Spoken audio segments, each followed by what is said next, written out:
You're listening to the Hunt Stealth Podcast with Ryan Uffens, the podcast where we dive headfirst into the wild.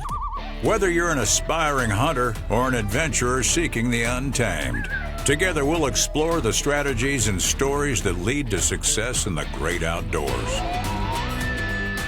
Hey guys, welcome to yet another episode of the Hunt Stealth Podcast. Today we're able to sit down and talk with Jared Thomas. You can follow him on the IG at Peaked Out Adventures. Jared's all about faith, family, fitness, and the outdoors, and excited to have him here today. Jared, thanks for joining me. Hey, thanks for having me on, Ryan. I appreciate it. I appreciate you accommodating my schedule today. Had a couple little hiccups, and we're jumping in this a little bit later, but I appreciate you being willing to work with me. Oh, it's all good. I think we had to move this a couple times. We're just my schedule, your schedule. It's all good. Well, Jared, tell the folks a little bit about yourself. Obviously you're a hunter. Faith, family, fitness is a big part of what you do. You're also a firefighter. I say that like it's like no big deal, but thanks for taking care of us and make sure everybody's looked out for. But why don't you share with folks a little bit about your background? Yeah, man. I grew up in Eugene, Springfield area in Oregon. For about 26 years there, I lived there until I moved here to Utah. Moved out here because I got hired with a fire department out here and been here ever since. What was that? That was 9 years ago now. So been full-time firefighter for 9 years. Currently a paramedic engineer, so I get to drive the big red truck. It's pretty fun. But yeah, I mean, going through medic school in Oregon, I was doing a lot of personal training and stuff, so I still do that on the side. And for as long as I can remember, my dad packed around a camera, and I started packing around a camera, filming stuff. So that's another big passion in my life. But yeah, got 3 wild, crazy children, twin boys that are 3, and then my daughter Lakeland that's 7, and then my beautiful wife Alyssa. You're in the thick of it right now, man. Oh, man. Yeah. So the couple times we rescheduled, it was kind of like, okay, that's fine. I hear you. Well, so tell me, did you grow up hunting then in Oregon? I did. Yeah. So pretty much. What was your first memory of hunting back as a kid? So some of my first memories, honestly, were following my dad around the archery range. I don't know if still in diapers because I remember that part, but I grew up around like Wayne Endicott and Cam Haynes. I worked at the bow rack there in Springfield, Oregon for a handful of years up through high school and a little bit of college and stuff. But yeah, for as long as I can remember, we were packing bows around and hunting. And then I think when I was like 9 or 10, I was finally old enough to go hang out with my dad out in Eastern Oregon for the elk hunt and stuff like that. And yeah, it really cut my teeth big time with hunting. I would say starting at 12 years old with Wayne Endicott and my dad taking me spring bear hunting. So back then it was a youth bear tag. It was pretty much guaranteed draw every single year from the time you're 12 to about 17 years old, I think is what it was.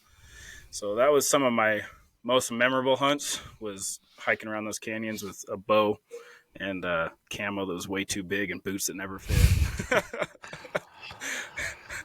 You look like you've probably grown into them now. Yeah, a little bit. Yeah, I got a little taller, a little bigger. Right on. Well, that's cool. Do you have a favorite memory of hunting with your old man? Oh, dude, so many of them.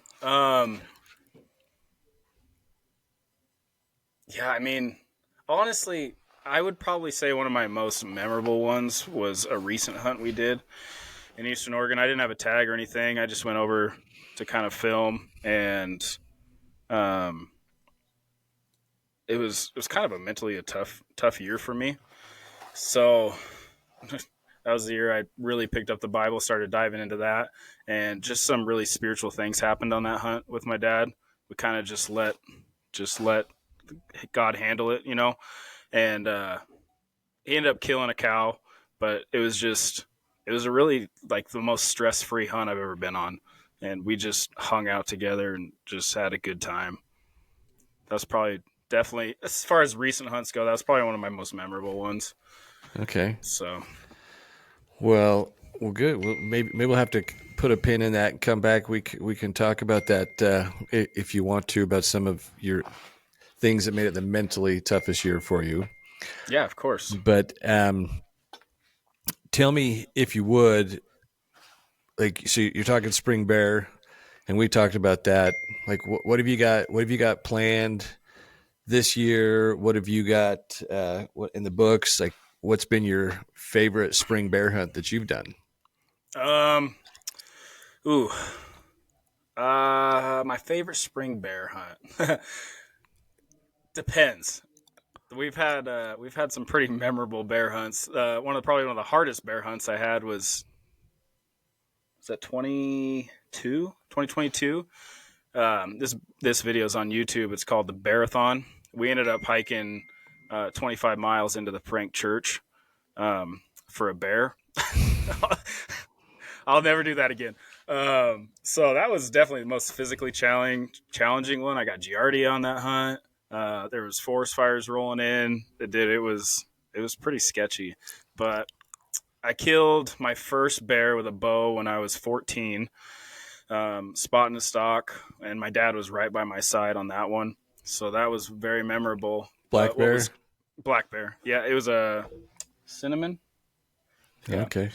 she's in there. But and then last year, my dad and we finally drew the spring bear tag again, and just one drainage to the north, I killed.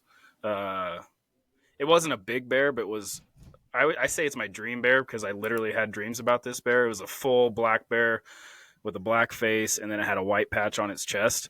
And it was just, I had dreams about that bear. I've always wanted to kill a black bear with a black face because there's a lot of color phase bear over there. I think I could count on one hand like how many just black bears are over there that I've seen. So it was pretty cool to do that. Tell me about that hunt. Give me some of the details on it. Like on that. So you've dreamt about it. I mean, it's something that you've been planning, but I mean, was it a hard hunt? Was it? No, it was. So I hadn't been back there in 20 years. No, 15 years. I hadn't been back in that area. Just grown up, college, life happened. We just never made it back out there. And I will say the canyons, they're big, but they're not as, I don't remember them. I remember them a lot bigger when I was 12. Those things were huge, man. But it's steep country. It's a pretty low key hunt. We could have definitely probably made it harder. We slept in most mornings and got out there on the hillsides around like 8:00. The sun was already up. Like I said, we could have made it harder. Could have woke up earlier, could have gone in further and stuff. But again, following the year prior, we were just keeping it low key and really trying to soak in the moments. It's funny, over the last handful of years, especially with social media and stuff, I've gotten wrapped up in being all stressed out about really killing, being successful, having content to share, stuff like that. And so really tried to step away from that, and it was really nice. But no, I think I killed it on like our second full day in there. And like I said, it was just a drainage north of where I killed my first bear when I was 14. So it was exactly 20 years apart, it was pretty cool to be back in there with my dad and make that happen. And didn't have to, we hiked in probably a third of a mile off the road, just dropped straight down into these canyons because there's a top road and then these canyons just bail off and there's just a bunch of green hillsides and stuff like that. So pretty mellow. It was a fairly steep pack out, like I said, but it was good. Good. Nice close shot. Those are the best. So I've never been on a spring bear hunt. It's something that my boy and I are going out and doing this year. I say spring, but it's probably going to end up being a late spring, early summer.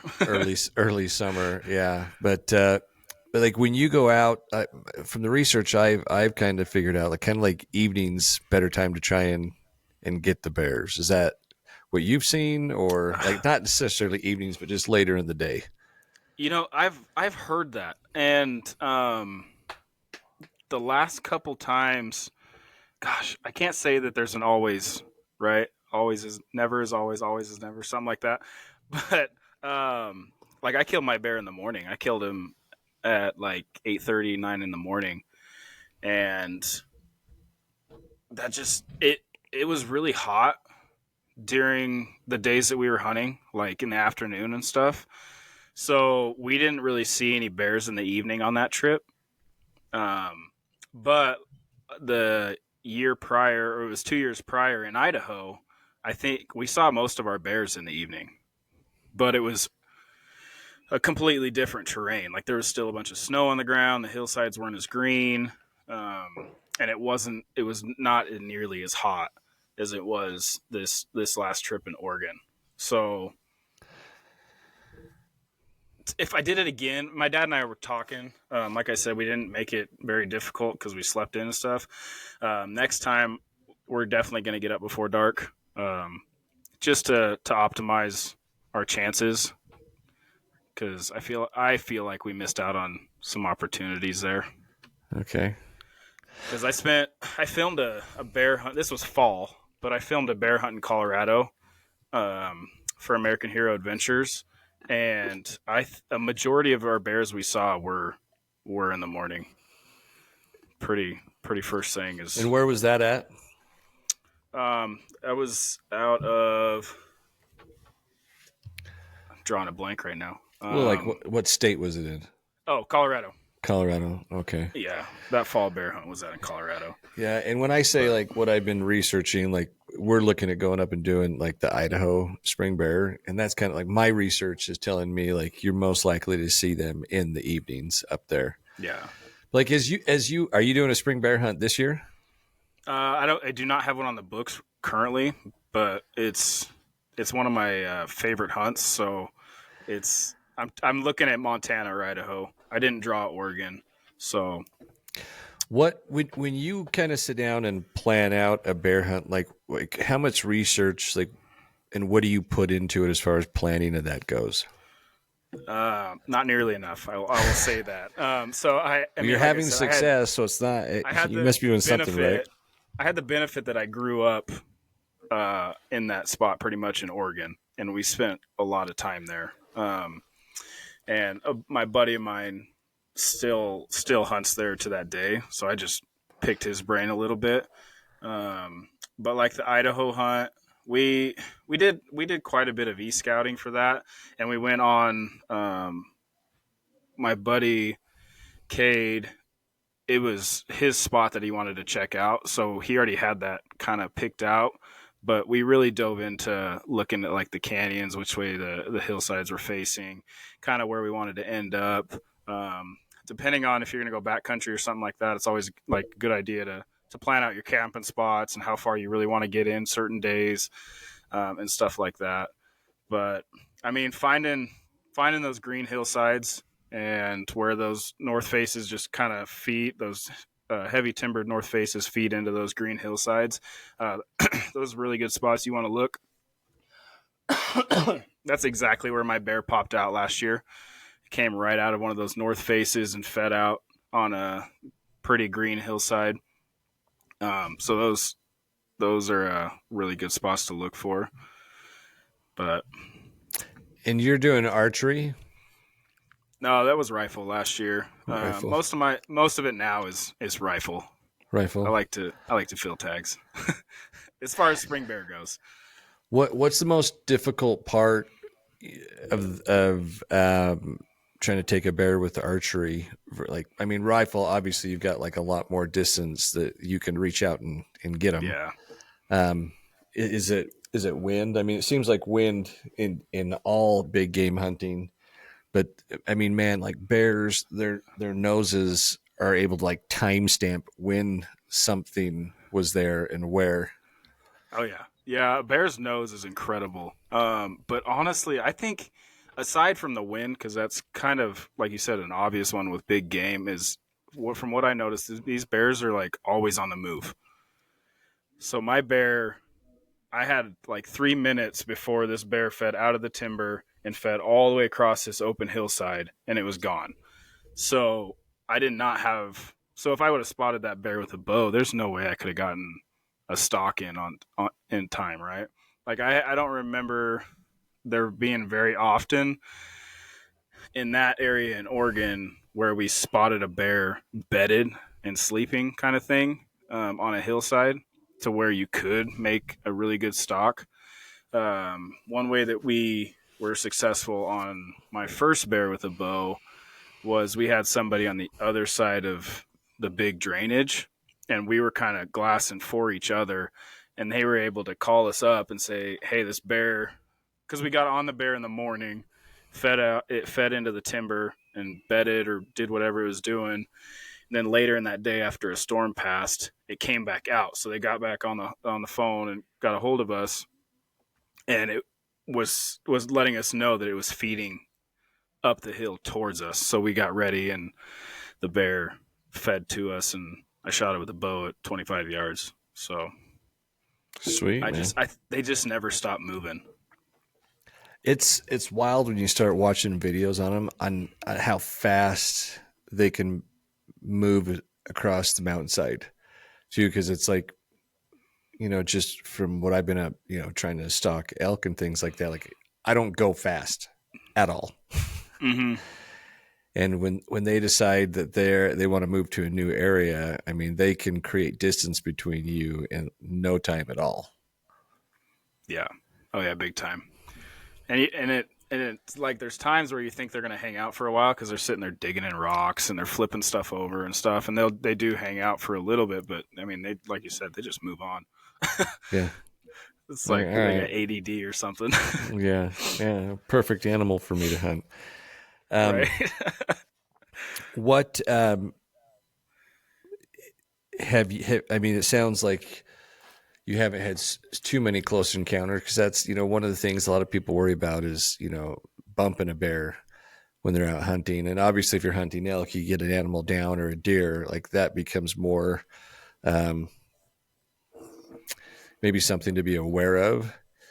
But have you come across many encounters where you're not out there actually looking for them, or you bumped into bear? Honestly, it's been pretty rare. My second bear I killed with a bow was one of those scenarios where it was I was just still hunting through a bunch of timber, just doing some calf calls with that little baby hoochie mama back in the day. Just tooting on that thing every now and then, still hunting. And as I was kind of slowly creeping through the timber, I looked to my left at 20 yards, and there's this chocolate bear walking on a log paralleling me. And I just, in Oregon, just over the counter, fall bear tag, $17. So I had a fall bear tag, so I just drew back and shot him, and that was all she wrote on that one. So yeah, that was I tell people all the time. And where are you from again? Where are you at in Idaho? Utah. Or oh, you're in Utah. Davis County. Okay. Yeah. Okay. So you run into a lot of moose out here, right? Yeah. Yeah. And I tell people all the time, honestly, I would rather cross paths with a black bear than I would a mama moose with calves. We bumped a mama with two calves, and it was, it's unnerving. I've never drawn my pistol on a bear. I've drawn my pistol on a cow moose because she was not happy, and I had to circle like 250 yards around because she kept like coming after us. She turned into the predator. Yeah, she did. Yeah. So I've never had any scenarios where I've been scared or super concerned about black bears. I mean, mountain lions scare me more than black bears do, but yeah, well, in Utah, it's kind of free range right now. I mean, they've got on the mountain lions. Yeah, on the mountain lions. Yeah. If you got your license and you cross paths with one, you can let her rip. Yeah, which is funny. I still to this day. So I filmed a mountain lion hunt. Gosh, when was that? It was 3 years ago here in Utah with hounds and stuff like that. And still to this day, that's the only mountain lion I've ever seen in the wild. And I spend a lot of time in the mountains. I must just be terrible at finding them, or that's why I don't kill any elk and deers because I'm in the wrong area. So, Yeah. but I don't see them that often. I've cut tracks a bunch. When you're deep in the wild, you need fuel that won't quit. ReadyWise Pro Meals delivers over 30 grams of protein and over 500 calories per serving, keeping you strong for the hunt, the chase, and whatever the backcountry throws your way. From the protein-packed breakfast skillet to the bold Thai coconut cashew curry, these lightweight, freeze-dried meals are ready in minutes. Just add water and get back to the adventure. Made in the USA and built for hunters, explorers, and anyone who refuses to slow down. Get yours at ReadyWiseOutdoor.com and use promo code STEALTH for 10% off your next order. Often. I've cut tracks a bunch. Yeah, I've come across tracks. We've gone up and tried to like chase and get on some. I mean, we know that there's evidence of them. And then, I mean, there's a school just here, in Farmington that is right at the base of the mountain. And so you get mountain lions that will come down. And so there's a guy that I bumped into up at the shooting range, and he doesn't hunt, but he likes to shoot his rifle and pistols and stuff and shotguns. And he's like, he goes, it's kind of, they come down and the kids are out there playing. And I told him, I'm like, well, next time you see one, I'm like, here's my number. Like, you call me. Yeah. Right. Like, or shoot it, 'cause it's next to some kids.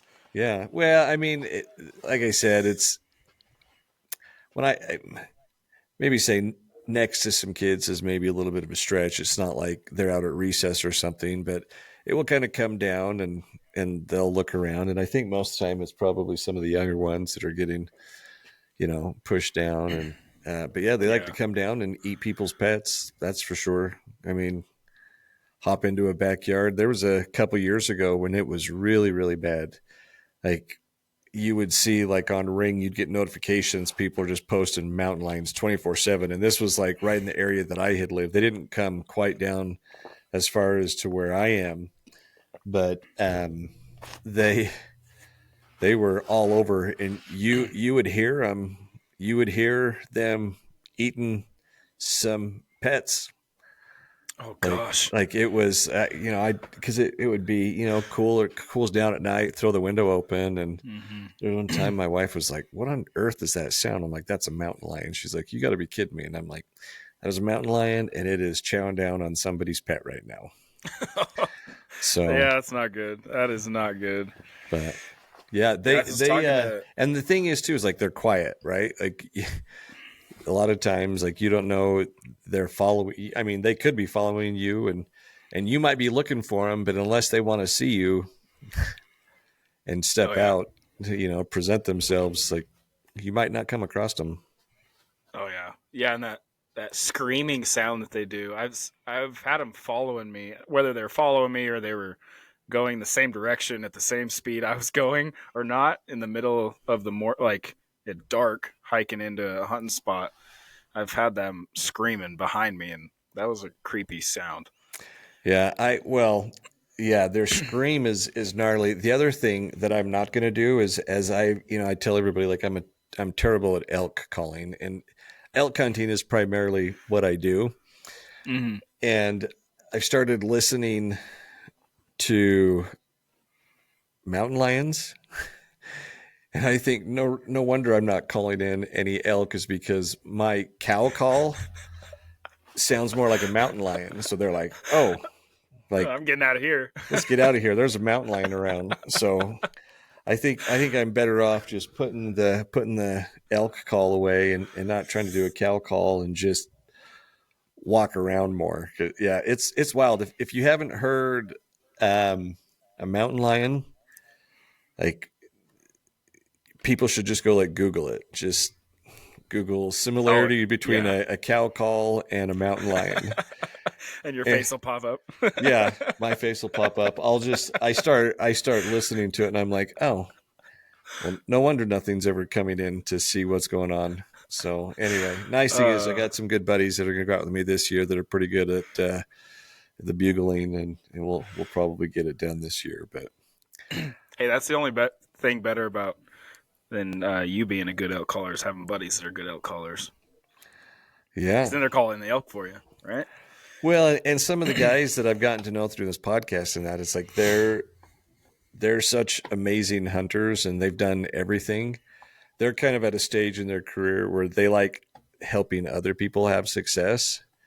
And so they're like, well, I'm just going to take you out. And I'm like, I'm not going to, like, I'm going to hold you to it and I'm not going to fight you on it. So, Yeah, definitely not going to say no to that. yeah, it's, there's some people that are really good at it. And I am not one of those people that is good at elk calling. And so I guess just kind of know your strengths, right? Yeah, exactly. You got any elk plans this year? So I'm so new to hunting. Like I have no points. I'm just going to try and get an OTC tag. And I've got a place out here that I'm going to go look, and then we're going to go out with some friends up in the Uintas a little bit, probably try and chase something around. But Quinn Green, who's a good buddy, and he put in for Manti. Is it Manti? Man, I think it's Manti. Manti elk. Manti elk. And we were looking at the draw odds, and I think he's got like a 97% like draw odds. So we got a crew. We're going to go down there, and with our over the counter, I think if we come across a cow or something, like I've yet to kill anything. So like, okay. I don't know. I question sometimes why I'm doing a hunting podcast, but then I remind myself it's so that I can become a better hunter and learn from the pros who know what they're doing. Yeah. And go out there and have success. But yeah, we're going to put, we've got a little crew together that we're going to go out and some other guys that are really good at calling. And then we did, I think there was a couple of us that put in to see if we could get a buck tag out there. So if we're out there helping him and he has success and we come across a nice buck out there, we'll see if we can't, pull double duty. But yeah, those are kind awesome. of the plans for the fall here. What about you? I have my dedicated deer, so I got one more year of that. I killed a buck the first year, and then last year the age class just wasn't there. So I put on a couple of stalks, and I think I had one or two mature bucks that I found, but ended up just eating that tag because I just really wanted to try to kill a mature buck. Only killed a couple mature bucks in my life and really want another one. So one more year of that, and hopefully the age class picked up a little bit. There was a lot of bucks that were like on the verge of being old enough, so I'm really excited for this year. Well, we had come out of a couple tough winters too. We had tough. that one where it was just, I mean, it decimated like mule deer, elk. It was crazy. Oh yeah, and especially these units like where I'm at and where you're at, they just got hammered. But mountain goat, I've been trying to look in the draw odds, looking at the units because they opened a bunch of units back up this year. I have a pretty good chance of drawing an archery mountain goat tag. Okay. So I really want to try to see which one. I don't really care what unit I draw. I just want an opportunity to kill a mountain goat, and it doesn't have to be something huge. You know what I mean? I just want to try to do that. But elk will be over the counter, and my dad and I usually get together every year in Oregon for that. For elk as well. So we'll see if that works out. They changed it to where even a lot of the over-counter units you have to draw as well for those. So, and then probably an antelope tag in Oregon if we draw that. So that's kind of all I got. I missed the Colorado draw. I was going through a captain's promotional testing and I spaced it in the stress. So that sucks. It happens. Yeah. But my buddy's been asking me for years to make it out there and try to kill a bear in September with him. So I need to make that happen. In Oregon? In Colorado. Yep. Okay. That would be fun. Yeah, they got some big bears out there. So how much do you, like, you're clearly a fit individual. Like, how much do you focus on your fitness for, sounds like the bear hunts haven't been too bad aside from the bearathon, which I'm excited to go watch that video tonight. Yeah. I put that on my to-do list. Heck but, yeah. But yeah, as you prepare, obviously elk hunting is very demanding. Depending on where you go, but how much focus do you put on that, and how much would you say that weighs into your opportunity for success? I think it's very, very crucial to be physically fit in hunting. There is definitely a big uptick in fitness and hunting, which has been incredible to see. I mean, you got Dan Staton and Cameron Haynes and all these people pushing fitness. Yeah, never heard of them. Never heard of them. But just big names that push a lot of fitness and hunting. A lot of my training, especially I would say over the last 5 years, I've tamed it down a lot on just like maxing out and just bro lifting and stuff like that. Especially with my job, I really try to focus on functional fitness, and a lot of that functional fitness in the fire service translates over into hunting. So I do a whole bunch of like unilateral stuff, so like single leg squats and lunges and core work and stuff like that. And I mean, I try to get in at least 5 days a week, trying to stay in shape and stuff like that. But I mean, Utah's no joke when it comes to steep, rugged country. And I definitely, from the first couple years I lived here, I didn't have as much of an emphasis on the training style as I do now. And I definitely wasn't acclimated the first year to this kind of terrain. So I definitely feel like my opportunities have increased pretty significantly being able to be in shape. Especially, I mean, you spot something a mile away, you know you can get there in 30 minutes and you have 2 hours of daylight left, versus if you're out of shape, like there's no way you're going to make that happen. You know what I mean? And that might be one of your only chances. So being able to bomb down, then bomb back up and still have your wits about you to make something happen, I think is very important. Yeah, the energy to be able to draw back on your bow. Yeah, that's me. It's like, okay, I get on this thing. Am I going to be able to like recover?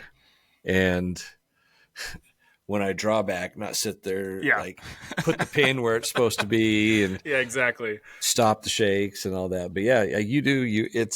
That's one of the things that I love about elk hunting is it demands more of you, physically. And I think the other thing that it ties into is just like the mental aspect, where you have to learn to push yourself past,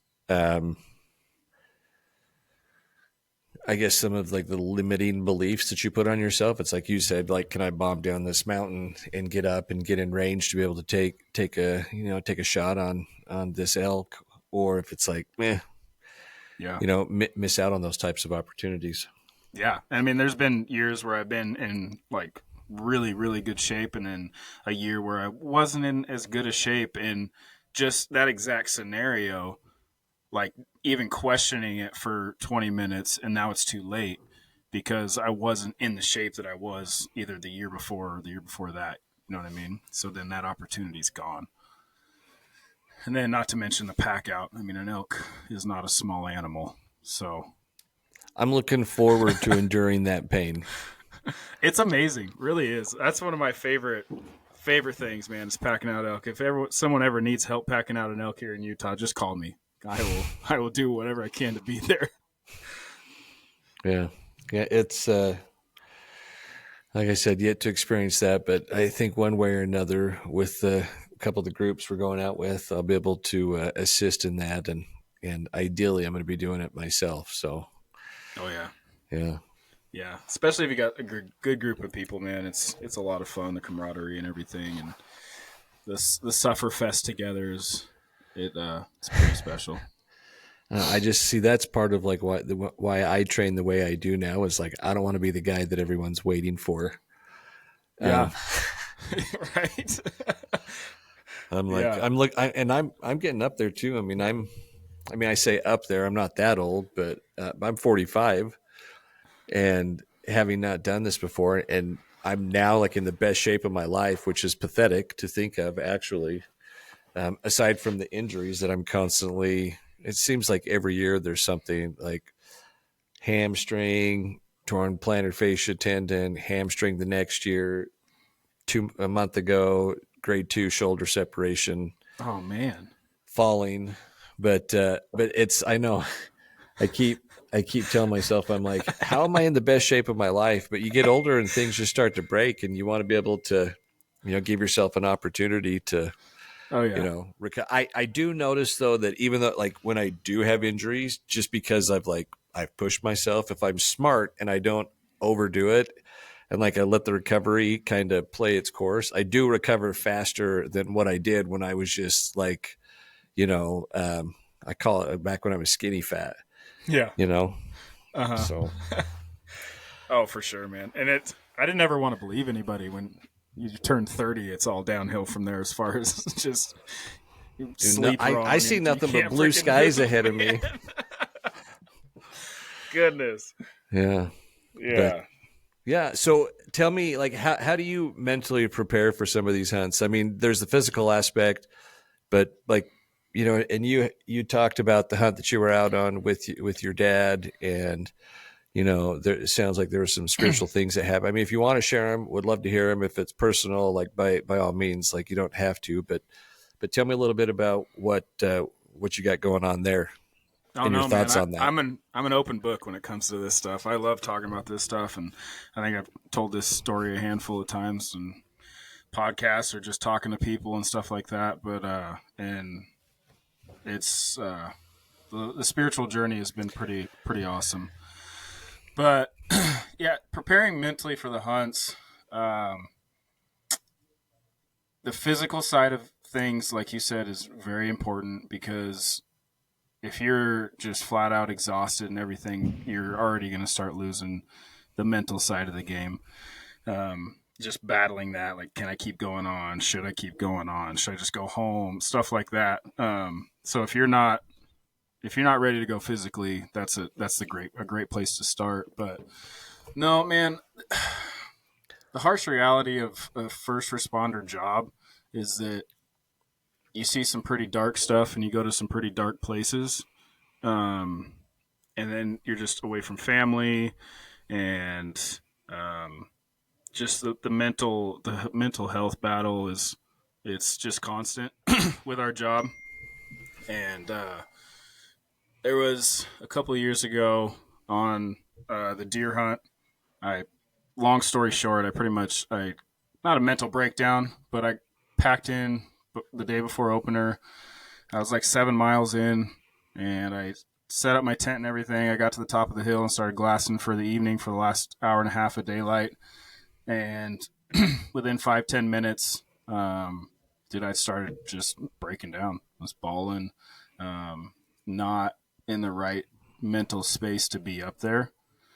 So I battled with myself for a little bit and just decided to pack everything up and go back home. So, and then when I was home for about a week, and I ended up stumbling upon my grandpa's old Bible and just started reading it, and it completely just flipped a switch, man, and I felt so much peace and comfort. And the next 2 days I went out with my buddy Braxton. We killed 2 bucks back to back, and it was pretty crazy. And the next trip was that one with my dad and that cow hunt. And I was reading every night before bed, just like 10 minutes worth or a chapter worth. It wasn't much, but I was able to stay consistent and stuff like that. And really was just like, I just read it from A to Z, was reading the Bible. Like I started page 1. Like there wasn't I wasn't following I just started reading it. Just wanted to read it. Kind of bounces all over the place anyway. So yeah, it does. Yeah. So I just started reading it, and I found I've started becoming really like hyper aware of his hand in everything in my life.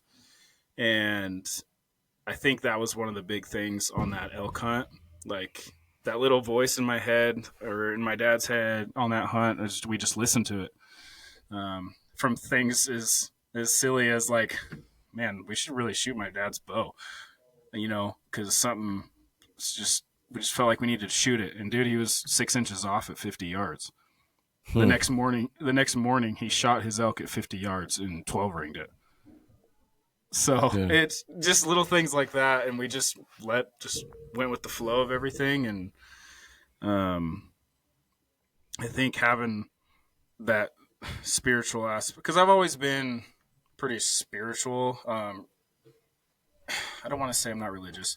I grew up in multiple different churches with Catholic, Christian, some LDS here and there, stuff like that. So I've never been just in one, but being able to read the Bible and stuff for myself, and just taking that journey for myself, it was a really good experience for me, to really just kind of formulate my own thoughts and stuff like that. So, oh, that's awesome. I think, and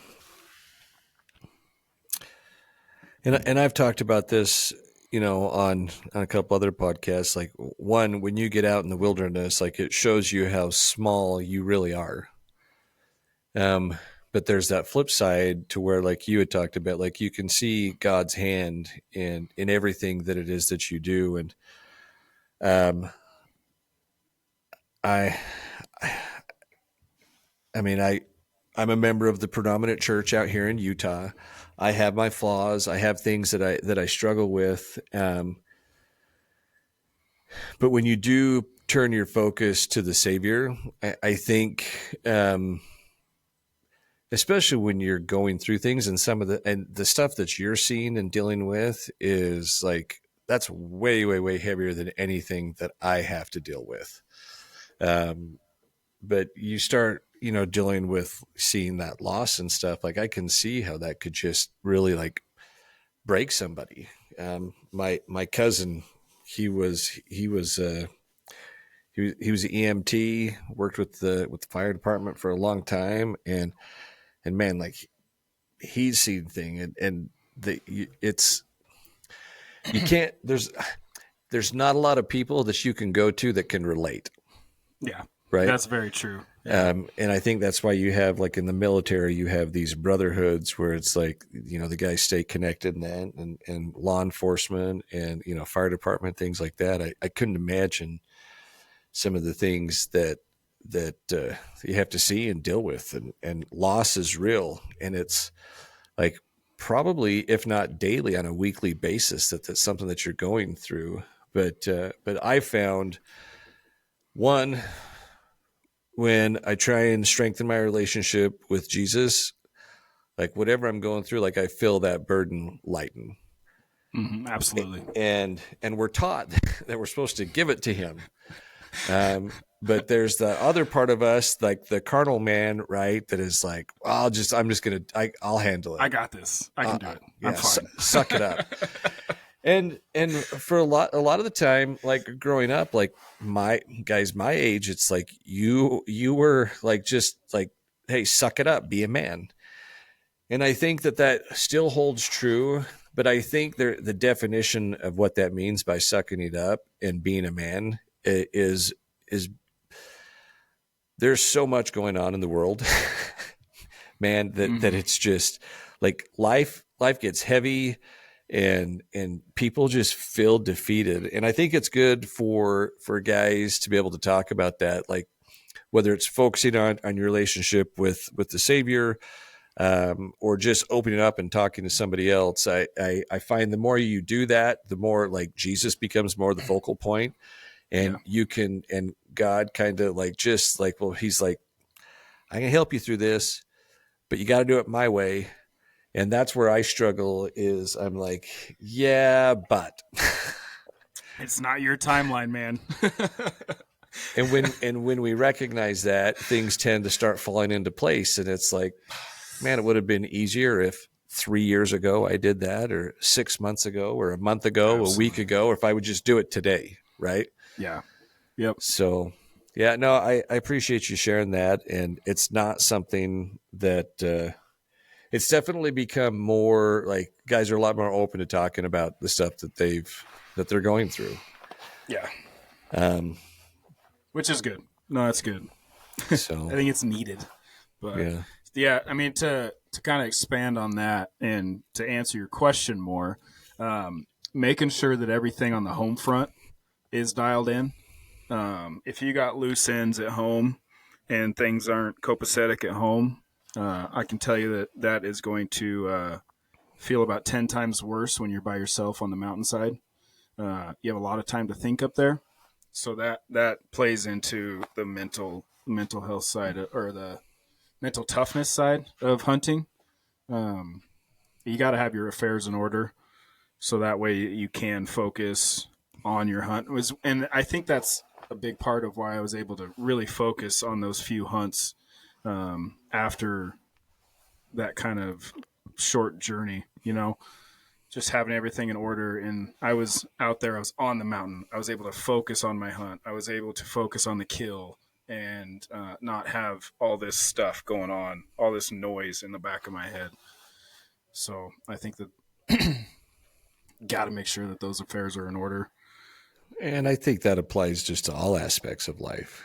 I mean, it's the same thing. Like if you don't have things in order, it makes it hard to do the day-to-day job. I don't care what it is you do for a living. Like it just makes it hard because there's that distraction, and it will just get you to the point where like you'll kind of like break down, and you'll start thinking about it, and you'll kind of zone out. You may be at your desk working in front of a computer doing whatever, but your mind is completely someplace else. And if you are working, you're not giving it your all. And Yeah. it's the same thing. Like you go to the gym, when you're with your family, it starts distracting you because it's like, oh, I've got this thing that I've got to deal with. And it pulls away from that time that you get with your family. And you only, I mean, I'm kind of at a different stage in my life. Like all my kids are adults now. And it's fun to see. It's fun to be at that stage where they're getting married and growing in their individual roles and what they're trying to accomplish. But yeah, it can definitely be a distraction. So no matter what you do, take time. I think if you need to get right with the Lord, do that. And then just start putting the other things in the proper place and just start checking away at trying to get things organized to where you can do the things that you want to do and not feel burdened by them. Yeah, exactly. And that kind of goes with what you said about suck it up, be a man. I think one of our jobs of being a man is being aware of your surroundings, right? And that goes into being aware of all the crap that's out of its place, like you're saying, get it in the right place and the right priority and stuff like that. So yeah, sometimes, I mean, I've got so much that's happening right now. It's like just drinking from a fire hose. And it's just like, hey, just do it. Just pick one thing and just start chipping away at it. yeah. And then what you listen to, what kind of like what you're putting into your head, the books you read and things like that, like it can impact you in either a positive way or a negative way. And so it would just, that would be my only other thing would just be if you're going through something, be aware of what you're consuming and the thoughts that you're putting into your head. Because I know there's a lot of people that just that I know that just it becomes easy to fall into the victim mentality. And when you get there, it's hard to turn that around and be like, no, I need to take responsibility for myself and my actions, and just, accept them for what they are and start moving forward. So, Yeah. And it's funny you say that about the music and stuff like that. Cause when I started really reading and like, I didn't do this on purpose. I just noticed myself gravitating towards this. Like all I wanted to listen to was like Casting Crowns and like like, you know what I mean? Like Christian music and stuff like that. And it was like my stuff that I always loved listening to. I didn't want to listen to it anymore. And I definitely feel a calmer sense listening to the right kind of music.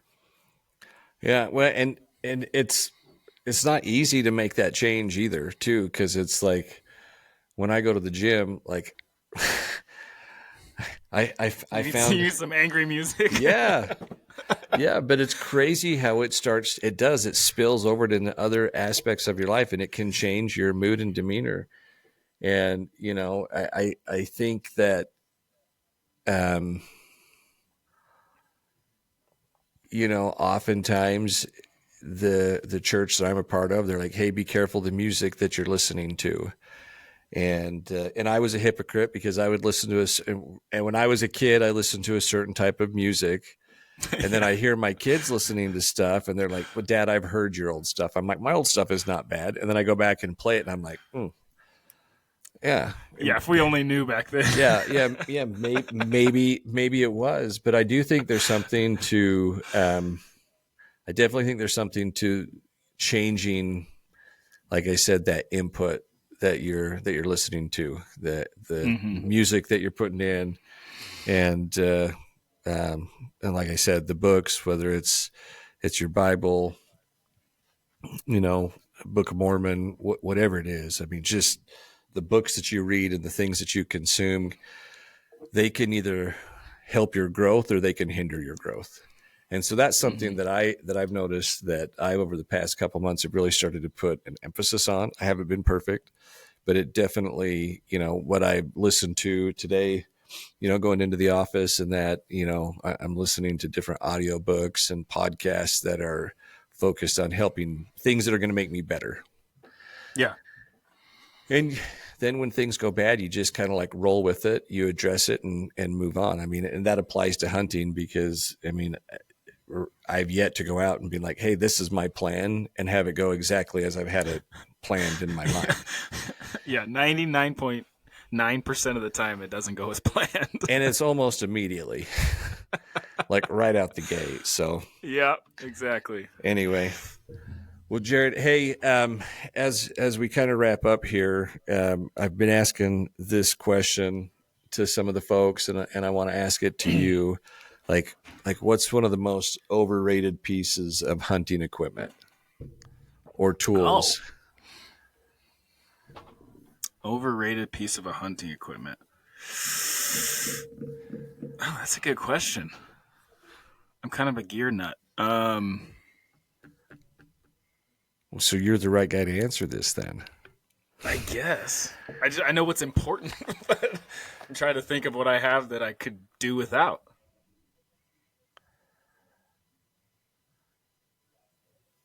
Well, while you're thinking about that, what is the one Put piece me on the spot? I'm not good at that. No, you're good. I apologize for doing that. But okay, so what's the one piece of equipment that you won't go hunting without?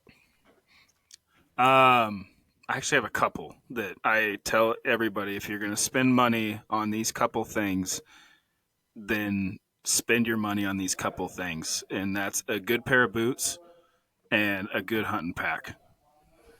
Those two things, if I have, for lack of a better term, Wally World Specials, and I'm miserable, those two things will end my hunt faster than I think any other piece of equipment I have.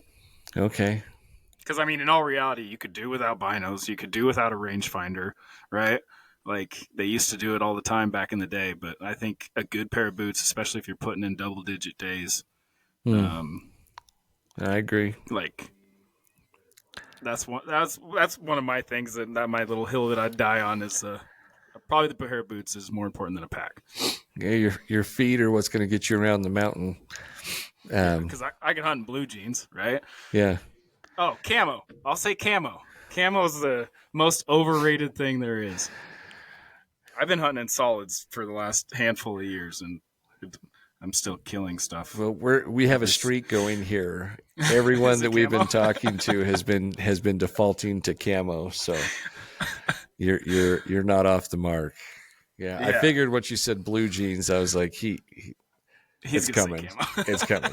It's coming. But yeah, no, I mean, think Yeah. about it. I mean, you look back at some guys out that are killing, they're in, blue jeans and, red and black plaid flannel. Like they're just out there Yeah. getting it done. Yeah, dude, my dad killed more animals when I was younger in no shirt and cut off predator pants that were shorts than anything else. Dude, that's awesome. Makes me worry though about ticks. I'm like, oh, that would be nice to go out there on some of those days. But dude, ticks, maybe that would be the one thing that I would probably add is like the tick removers. Oh yeah. I mean, I've come across them. I haven't had ran any into problems, that but many I've seen ticks. some, dude. I've seen some areas where I'm like, holy cow.